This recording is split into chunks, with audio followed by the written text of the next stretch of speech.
اعوذ باللہ من الشیطان الرجیم بسم اللہ الرحمن الرحیم مولا کائنات حضرت امیر المومنین علی ابن ابی طالب علیہ الصلاۃ والسلام کے مجموعہ کلام نہج البلاغہ کے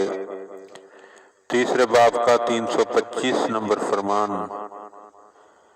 ہدیہ مومنین کرنے کا شرف حاصل کیا جا رہا ہے۔ وقال علیہ السلام، آپ علیہ السلام نے ارشاد فرمایا، لما بالغہ قتل محمد ابن ابی بکر، جب جناب محمد ابن ابی بکر کے قتل ہونے کی خبر آپ تک پہنچی تو آپ نے یہ ارشاد فرمایا کہ انا حزننا علیہ علی قدر سرورہم بہی، فرمایا کہ ہمیں اس کے قتل ہونے کا اتنا ہی غم ہے جتنی قاتلوں کو اس کے قتل ہونے کی خوشی ہے۔ الا انہم نقصوا بغیظا ونقصنا حبیبا، کیونکہ ان کا ایک دشمن کم ہوا ہے اور ہمارا ایک دوست کم ہو گیا۔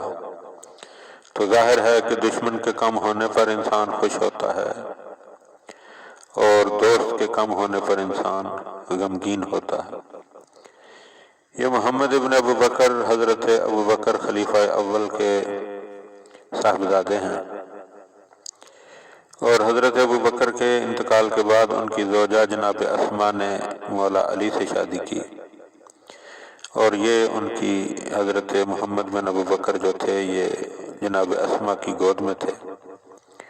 تو یہ جناب اسما کی گود میں رہتے ہوئے مولا علی علیہ السلام کے گھر میں ہی انہوں نے پرورش پائی، اور مولا علی کو یہ یا ابتا، اے میرے باپ، اے میرے بابا کہہ کر پکارا کرتے تھے۔ اور مولا علی علیہ السلام بھی یتیم ہونے کی وجہ سے، کیونکہ یتیموں کے حوالے سے مولا کے بڑی دردناک وصیت بھی ہے، تو یتیموں کے حوالے سے مولا انتہائی زیادہ محتاط تھے، تو آپ نے